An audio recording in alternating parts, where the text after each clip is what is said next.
नमस्ते। Diet in pregnancy में हमको किस तरह की डाइट लेनी चाहिए। तो जो भी सिंपल खाना आप खाते हो, दाल चावल रोटी सब्जी, आप उस तरह का खाना खा सकते हो, बट उसके अलावा कुछ और चीज़ें होनी चाहिए जो ज़्यादा होनी चाहिए। जैसे प्रेगनेंसी में एक सिंपल सा रूल है कि घी दूध ये सब चीज़ें ज़्यादा खाते हैं, लेकिन first month second month third month के हिसाब से क्या स्पेसिफिक और हो सकता है। खाना तो आपको न्यूट्रिशियस डाइट ही खाना है, कोई भी इधर उधर की गलत चीज़ें नहीं खाना है, इस बात का ख्याल रखना है। तो हमारा शास्त्र क्या कहता है वो मैं आपसे शेयर करना चाहती हूँ। तो प्रथम मास में मतलब फर्स्ट मंथ में क्या होना चाहिए, कैसा पथ्य या भोजन होना चाहिए। गर्भ अगर लग रहा है कि हाँ प्रेगनेंसी ठहर गई, क्योंकि अधिकतर तो हमें फर्स्ट के बाद ही जब हम मिस्ड हो जाता है तब पता चलता है, तो उसमें है कि आपको दूध लेना है और हमेशा ठंडा दूध पीना है। ठंडा दूध का मतलब फ्रिज का ठंडा दूध नहीं, नॉर्मल दूध ही पीना है, बट गरम गरम दूध नहीं पीना है। तो संस्कृत शीतल दूध पी सकते हैं अग्नि और बल के हिसाब से, मतलब आपकी डाइजेस्टिव फायर जिससे है उस हिसाब से आपको फर्स्ट मंथ में दूध ज़्यादा लेना चाहिए। और इसके अलावा द्वादश दिन तक पर शुरुआत की जो 12 दिन होते हैं तो उसमें क्षीरोदघृत लेना चाहिए, मतलब दूध में थोड़ा सा घी डाल करके आपको उस तरीके से लेना चाहिए। या शालपर्णी है, पलास है, ये सब सारी चीज़ें डाल करके, नहीं तो स्वर्ण या चांदी के बर्तन में लेकर के दूध को पीना चाहिए, और या तो उसमें पका लेना चाहिए, तो उससे भी बहुत बढ़िया होता है।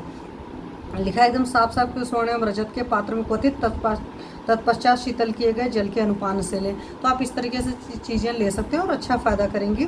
तो मधुर शीत द्रव प्राय साथ में आहार प्रातः सायं सेवन करें। तो ये इस तरह की चीज़ें लेना मैक्सिमम, मतलब लिक्विड डाइट लेने की चीज़ें कोशिश कर रही हैं। बहुत गर्म चीज़ें नहीं खानी, थोड़ी सी ठंडी चीज़ें खाई हैं, मतलब खाना भी गर्म गर्म नहीं खाएंगे। तो फर्स्ट मंथ में आपको इस बात का ख्याल रखना है। सेकेंड मंथ में भी क्या करना है, सेकेंड मंथ में मधुर औषधियाँ जो होती हैं उनसे सिद्ध दुग्ध का पान करना है। मधुर शीत एवं द्रवप्राय आधार, इसमें भी लिक्विड डाइट ही लेंगे और मीठी चीज़ें लेंगे, दूध का ज़्यादा सेवन करेंगे।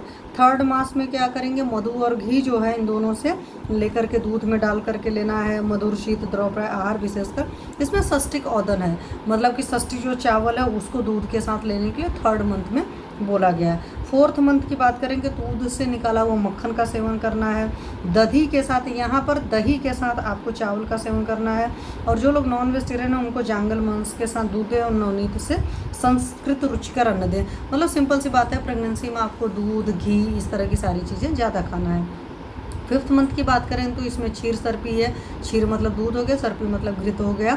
दुग्ध अथवा चांगल मांस के साथ फिर वही षष्टिक औदन मतलब चावल लेना है, खाना है।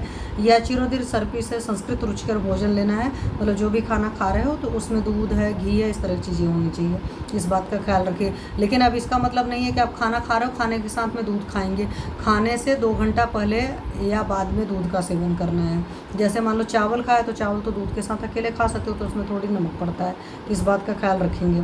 फिर छठे महीने में क्या होता है, मधुर औषधियों से सिद्ध करके यहाँ पर भी क्षीर सर्पी लेना है, मतलब दूध और घी का सेवन करना है।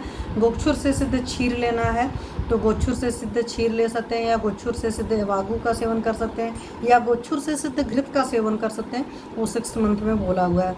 7 मंथ में क्या करना है, सप्तम मास में मधुर वर्ग की औषधियों से सिद्ध क्षीर सर्पी तथा विदारियादि गण की औषधियाँ जो उनसे सिद्ध घृत या वागु देना चाहिए।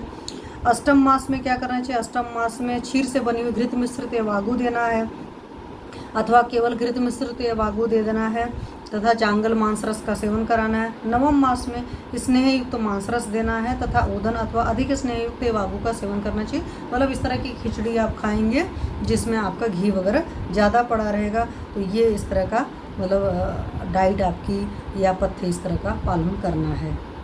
Thank you.